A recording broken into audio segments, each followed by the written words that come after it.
And God saw the light. Genesis 1, verse 4. This morning we notice the goodness of the light, and the Lord's dividing it from the darkness. We note that the special eye which the Lord had for the light. God saw the light. He looked at it with complacency, gazed upon it with pleasure, saw that it was good. If the Lord has given you light, dear reader, He looks on that light with peculiar interest. For not only is it dear to Him as His own handiwork, but because it is like Himself, for He is light. Pleasant it is to the believer to know that God's eye is thus tenderly observant of that work of grace which He has begun.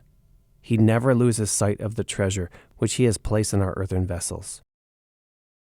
Sometimes we cannot see the light, but God always sees the light, and that is much better than our seeing it.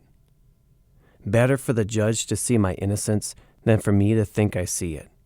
It is very comfortable for me to know that I am one of God's people. But whether I know it or not, if the Lord knows it, I am still safe. This is the foundation. The Lord knows them that are His. You may be sighing and groaning because of inbred sin and mourning over your darkness, yet the Lord sees light in your heart. For He has put it there. And all the cloudiness and gloom of your soul cannot conceal your light from His gracious eye. You may have sunk low in despondency and even despair, but if your soul has any longing towards Christ, and if you are seeking to rest in His finished work, God sees the light.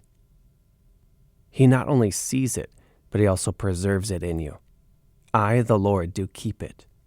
This is a precious thought to those who, after anxious watching and guarding of themselves, feel their own powerlessness to do so.